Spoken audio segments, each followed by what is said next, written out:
Hello and welcome back, everybody. So we're moving on to section 5.2. We're just going to cover the first half of the section today. The title is going to be trigonometric integrals and trigonometric substitutions. This is more integration techniques we can eventually graduate to integrating parametric and polar curves, in particular parametric curves. Those are going to be the ones that we actually care about.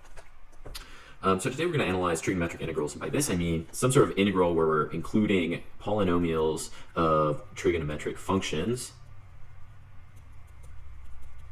Where here, for example, it's you could use sine as a substitution for the cosine squared because the derivative of cosine is negative sine, but you're kind of stuck on this side, something like cosine cubed. It's not quite clear what you would want to use for substitution when you're trying to integrate kind of cosines and sines or other trigonometric functions to powers.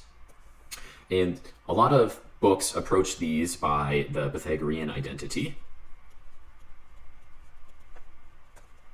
And I want to throw out there that it's perfectly valid to approach these integrals using the Pythagorean identity, and let's recall what that is. It's sine squared of theta plus cosine squared of theta is equal to 1, or maybe if we divide everything by cosine squared, we recover that tangent squared of theta plus 1 is equal to secant squared of theta. So these two Pythagorean identities get used a lot in maybe the traditional approach to trigonometric integrals, because by manipulating the Pythagorean identity and making a few substitutions, you can often transform the integral of powers of sines and cosines or tangents and secants into one where the substitution is going to work out really well. Because, for example, if you take the derivative of cosine, as I mentioned earlier, you get negative sine. If you take the derivative of tangent, you get secant squared.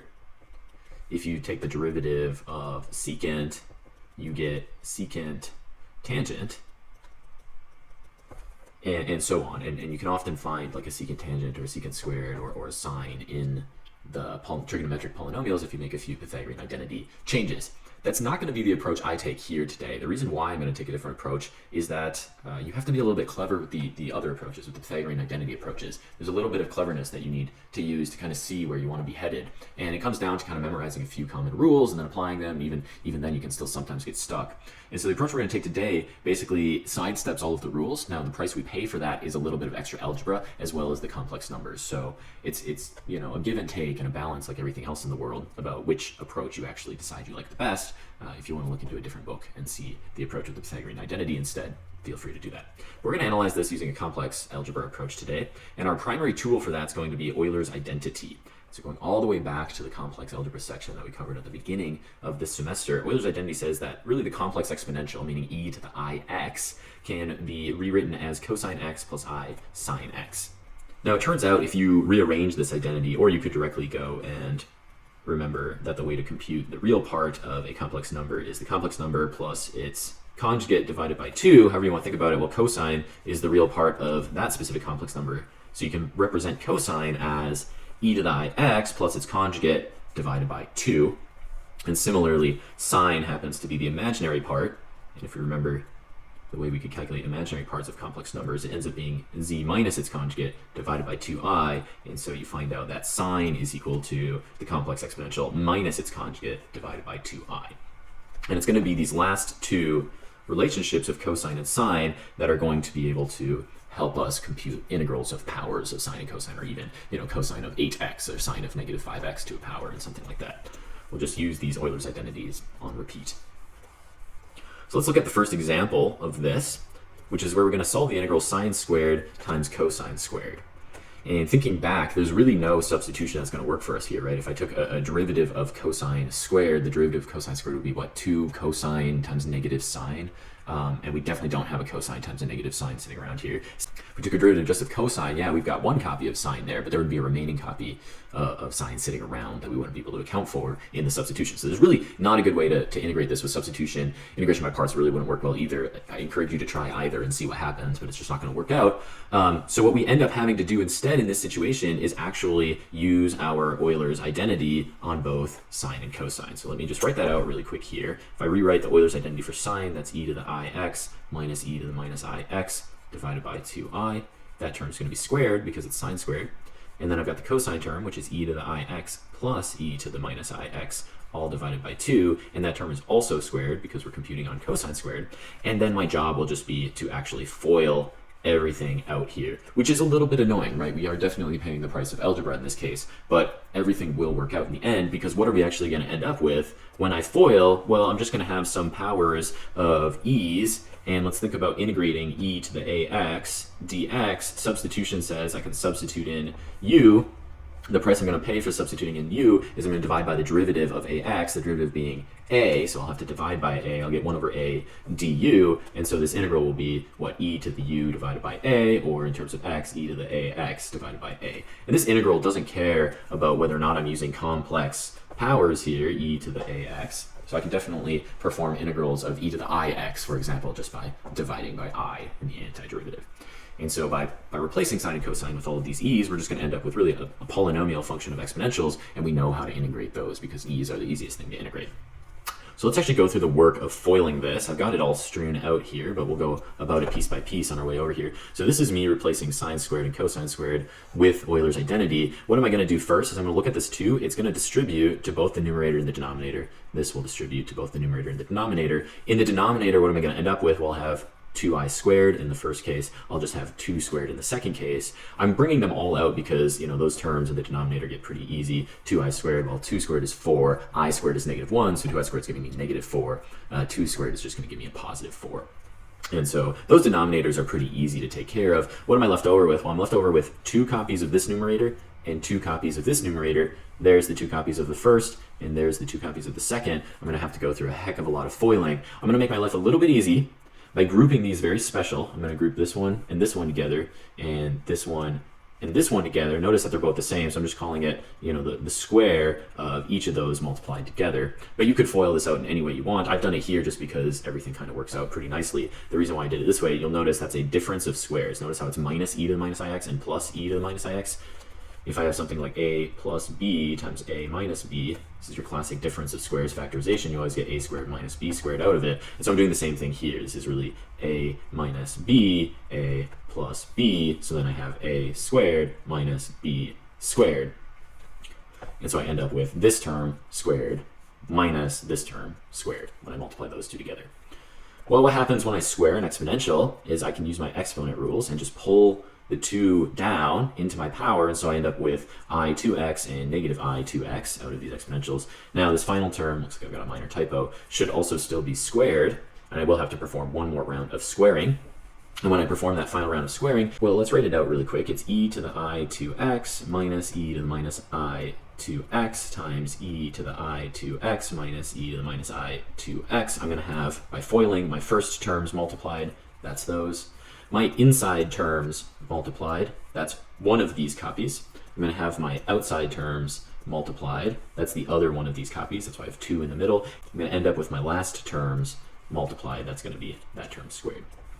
If I go ahead and look at each of these individually, I can once again pull the 2 down using exponent rules, pull the 2 down using exponent rules. This is a multiplication of 2 exponentials, so I can go ahead and add the exponents together.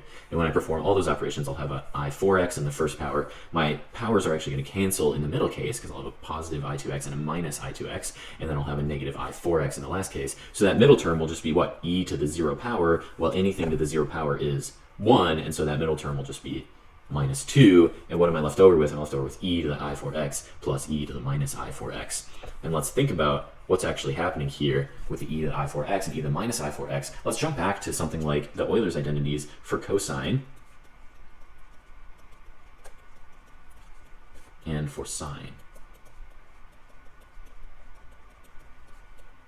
We're always going to end up with some version of cosines and sines at the end of this algebra because we started out with a combination of cosines and sines. We shouldn't leave the world of trigonometric functions just by replacing them with exponentials. If we look at this now, e to the I4x plus, that plus is going to point out that we're in cosine territory, e to the minus I4x. The only difference from regular cosine is that I've replaced x with 4 copies of x. And so if I put a 4x here, a 4x here, and a 4x here, well, yeah, I'm missing a 2 in the denominator. But you can always bring a 2 back by paying a price of 2 in a numerator. We can pull that numerator up front, and it looks like we've got 2 copies of cosine of 4x sitting right there. Now, we don't have to integrate it that way. Like, we don't have to simplify back in terms of cosines. We could also, if I scroll down a little bit farther, we could also directly integrate what I've simplified everything to using our integral of an exponential. right? At the end of the day, I'm trying to integrate these. If I wanted to integrate each of these individually, I certainly can. That first integral will just be, well, e to the I for x, but I'm dividing by the coefficient, which is 4i. And the second integral will be e to the minus I for x, and I'm dividing by the coefficient, which is minus 4i. So I could integrate each of them individually as exponentials, or I could do what I recognized earlier and call this 2 cosine of 4x. And when I do it as 2 cosine of 4x, then my negative 116 out front can just become negative 1/8. You know, I factored out a 2 from the remaining term as well. So I can just replace the negative 1/16 with the negative 1/8 because I factored out a 2. And then I really have a cosine 4x over here, just minus 1. We know how to integrate cosine 4x and 1. It's very easy to integrate both of them. So if we integrate the cosine 4x, we integrate 1 dx. Cosine 4x, we'll have to do a little bit of a baby u substitution on it, right? So integral cosine of 4x dx. Well, the u substitution, this will be cosine of u. I'll have to pay the price of the coefficient of x. That'll be 1/4 du. And the antiderivative of cosine is, of course, sine. So we'll have sine of u over 4 plus c. So we'll have sine of 4x over 4 plus c. And that's exactly what we see here. Of course, the integral of 1 dx is just x. And if I bring everything together, we get negative sine 4x over 32 plus x over 8 plus c.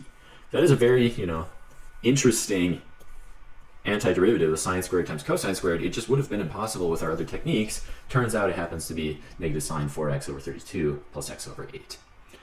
Now, let's say I did actually directly integrate both of these using complex exponentials. Let's see if we can get the same answer out of this. Yeah, so once I simplified using all my algebra and foiling, we have this negative 1/16 e to the I for x plus e to the minus I for x minus 2. We can integrate each of those individually. Like I said before, the integral of e to the I for x, you'll have to divide by the coefficient, which is 4i. The integral of e to the minus I for x, you'll still have to divide by the coefficient, which is negative 4i. And of course, the integral of 1 is still just x. Now if I simplify everything out, I end up with this nasty piece here. In fact, it's missing a minus sign out front. But negative e to the negative I for x plus e to the I for x over 64i, we're going to have to, if we want to rewrite our solution in terms of sines and cosines, we'll have to recognize this as one of, well, let's see what sine would be in Euler's identity. Well, that's e to the ix minus e to the minus ix all over 2i, or maybe the cosine version, which is e to the ix plus e to the minus ix all over 2. Well, the fact that, if you actually include my typo, we have a minus sign here should tell us minus against the negative there, we're in sine territory. It also helps seeing that there's an I in the denominator. We're also still in sine territory here. So we're going to go ahead and rearrange this term so that it looks a lot more like sine. And I can get there by just factoring out I need a 2 in the denominator, so I'm going to factor out a 32. From that 64, we'll end up with negative 1 over 32, and then this is exactly sine of 4x that remains. And so we end up with negative sine 4x over 32 plus x over 8, which, not a surprise, is the same result we had by computing the integral in terms of cosine of 4x. If we look at the second example of what we're going to cover today, not only can we cover powers of sines and cosines, but we can also cover sines of coefficients against x and cosines of coefficients against x, right? Where maybe we would naturally be able to integrate each of these individually just using u substitution, but once we multiply the two of them together with different coefficients, you can't choose 4x as u because 3x is not a version of 4x. You can't choose 3x as u because 4x is not a version of 3x. And so you're kind of stuck doing something else with that product of sine 4x and cosine 3x. Now, Euler's identity can come directly in handy once again, because how do we represent sine of 4x using Euler's identity? It's just e to the I 4x minus e to the minus I 4x all over 2i, right? If I've got a 4x there, I'm just going to put 4x's up here. Same idea with cosine. I'm just going to use Euler's identity.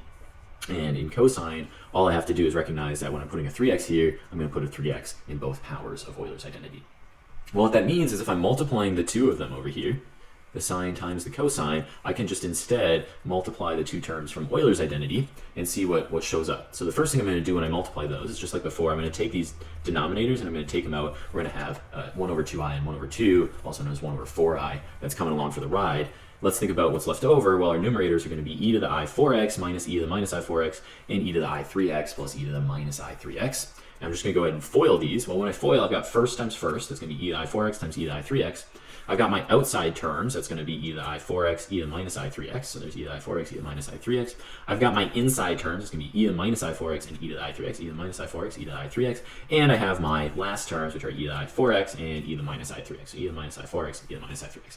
That's me FOILing all of them. And once again, since I'm multiplying exponents where all of the bases are the same, I can just go ahead and add the actual exponents together. So I'm just going to add these exponents together. I'm going to end up with, well, 4 plus 3, 4 minus 3, negative 4 plus 3, negative 4 minus 3. It looks like I'm going to have a lot of 7s and a lot of 1s. So I'll end up with e to the I7x. This is, of course, supposed to be e to the ix, e to the minus ix, and e to the negative 7x. Another typo, missing an I there. But what are we actually looking at here? Well, if we group the terms that are e to the I7x and e to the minus I7x together, what do I actually have? I have e to the I7x minus e to the minus I7x. And if I group my other two terms together, e to the ix minus e to the minus ix, I'm going to have e to the ix minus e to the minus ix. These minus signs here are really prompting that I have some version of sine. Right? Every time we see a complex exponential, same powers, but a minus sign between them, we should really just think in our heads, oh, if I divided that by 2i, if I divided that by 2i, I've really got sine of 7x here plus sine of x. Now, how do I get to be able to divide by 2i? I'm going to have to extract it out of here. How much of 4i is 2i? Well, 1/2 of it. So I'm going to keep a 1/2 out front, and then I'm going to be able to get a 2i over here and a 2i over here. So that's what I do exactly here, and I end up with a 1/2 out front, sine 7x, sine x. And now I can actually just go ahead, at the point of this was to integrate everything, right? So we're just going to go through here, we're actually going to integrate our result. You can integrate sine x using u substitution. U in this case will just be 7x. You'll have to pay the price of dividing by its coefficient. So you divide by 7. Over here, you don't even need u substitution. The antiderivative of sine is just negative cosine. And so we can integrate each of those individually. And when we integrate them, we get negative cosine 7x over 14, negative cosine x over 2. And so that ends up being the integral of sine 4x cosine 3x dx. Now jumping up, if I didn't want to recognize, this minus that as sine and this minus this as sine, two versions of sine, I could go ahead and integrate this directly using my complex exponential integral rule. Right, this is where we just divide by the coefficient in the exponential. It's really not too bad because if I just integrate e to the I7x, I'm going to pay a price of 7i. Integrate e to the ix, I'm going to pay a price of I. Integrate e to the minus ix, I'm going to pay the price of minus I. Integrate e to the minus I7x, I'll pay the price of minus 7i. And so if I include every single one of those prices that I have to pay, as well as the 4 i's which are coming along for the ride in the denominator, yeah, I'm going to have to do a little bit of complex multiplication. That's 28 times I squared, also known as negative 28. Here's 4 times I squared, negative 4. Here's 4i times negative I, or negative 4i squared, will give me a positive 4, and here's 4i times negative 7i, or negative 28i squared, will give me a positive 28. Now, if I combine all these terms together, looking in particular with grouping exponentials of the same exponents together, I have e to the I7x, e to the minus I7x, that's really screaming cosine. Here I've got e to the ix plus e to the minus ix, also screaming cosine. So I have to figure out how to get cosine to look like these.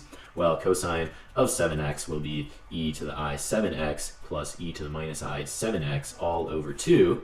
And that's a 28 in the denominator, so how does 2 relate to 28? Well, exactly 14. So this will end up being, what, a negative 1 over 14 cosine 7x in the first term. Similarly, in the second term, that's playing the role of cosine, which is e to the ix plus e to the minus ix all over 2, except currently it's got a 4 in the denominator, and I don't want a 4, I'd rather have a 2 in the denominator, so it'll be a 1/2 cosine of x there. And so here's my negative 1 over 14 cosine 7x and a negative 1/2 cosine x. Once again, these are going to be the same results as what we ended up with earlier if we decide to convert back to sines and cosines before integrating. Either one's going to work just fine.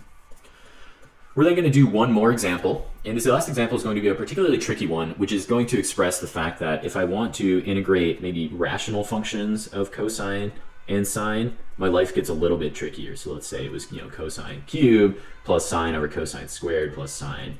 My life is not going to look nearly as good when I'm integrating rational functions as opposed to polynomials. Polynomials, you substitute Euler's identity, you get a bunch of e's, and then you're just going to be integrating powers of e. In this case, you're going to get e's in both the numerator and denominator. You're going to wonder, how do you simplify that? Well, you have to simplify it using partial fraction decomposition, and so it's really not the funnest process to integrate these sorts of rational functions of cosine and sine. It's always possible, it's just not fun. So we're going to do one example, and I'm going to leave it at that.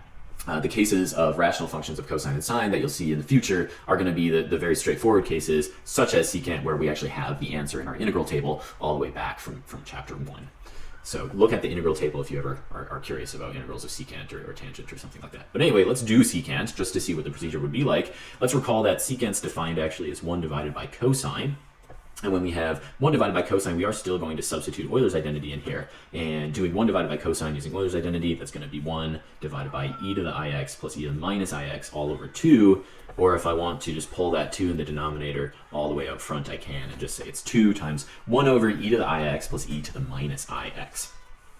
Currently, this doesn't feel integrable, but it turns out you can integrate it using a very particular substitution. Doesn't feel like we should be able to use this substitution right now, but if we just go ahead and use it, you'll see how everything works out. So this substitution we're going to use for e to the ix in the denominator is just defining that single e to the ix as u.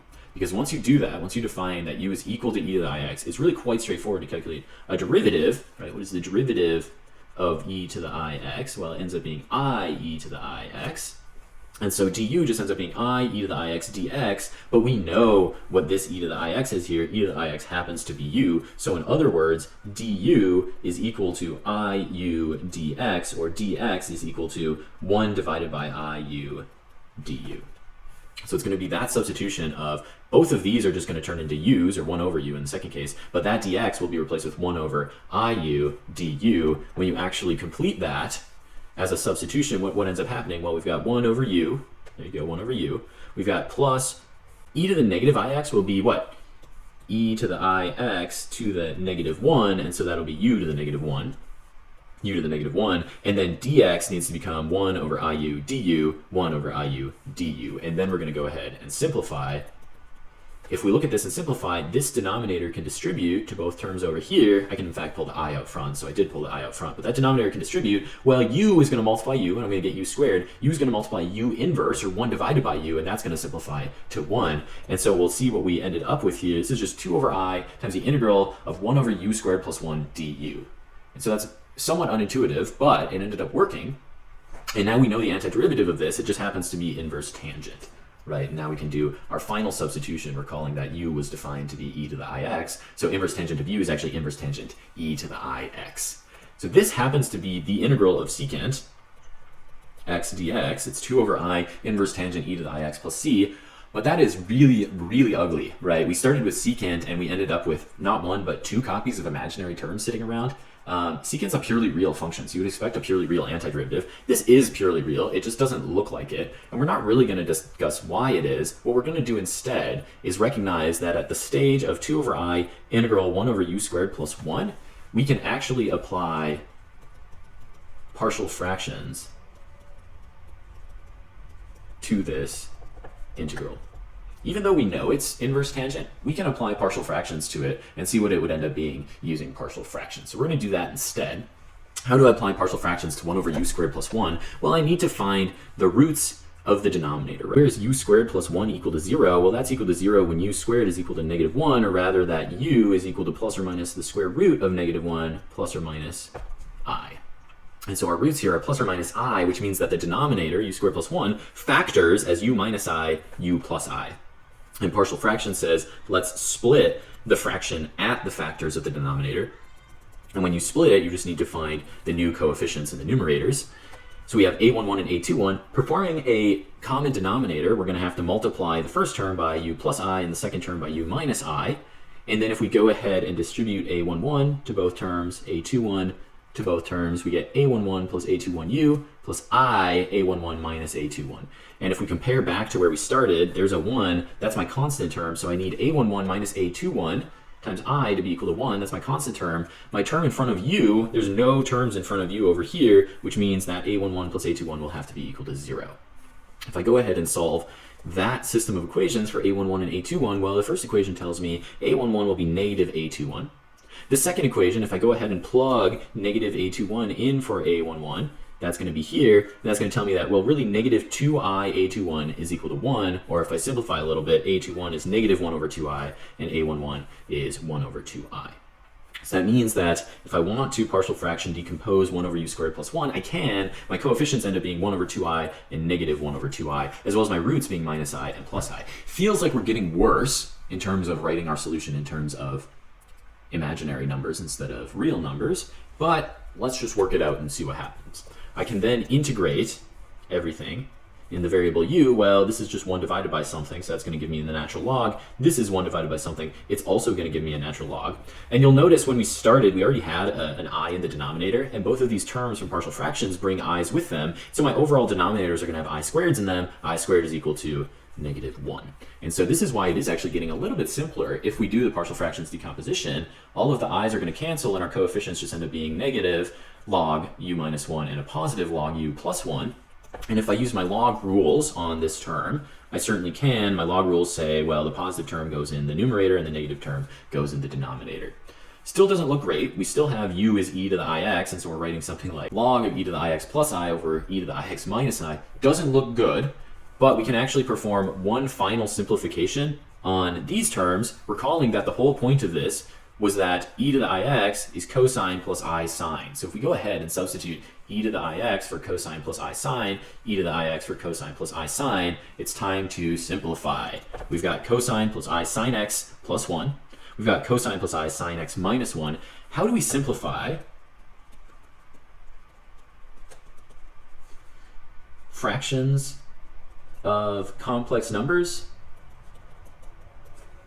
Well, we multiply the numerator and denominator by the conjugate of the denominator. This goes all the way back to that chapter on complex numbers, right? We learned about all of this. We can simplify this cosine plus I sine x plus 1, cosine plus I sine x minus 1. So if we do that, doesn't look great, right? We're going to have to do quite a bit of foiling in that numerator, quite a bit of foiling in that denominator.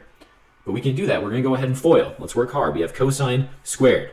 We have if I'm looking at the outside terms, we have negative I cosine times sine x minus 1. If I look at the inside terms, I have I sine x plus 1 times cosine. So here's I cosine sine x plus 1. If I look at my last terms, I have I sine x plus 1, negative I sine x plus 1. That's a negative I squared sine x plus 1, sine x minus 1. We're just going to take our time and make sure that we can FOIL everything out. Same things happening in the denominator. My first terms are going to be cosine squared.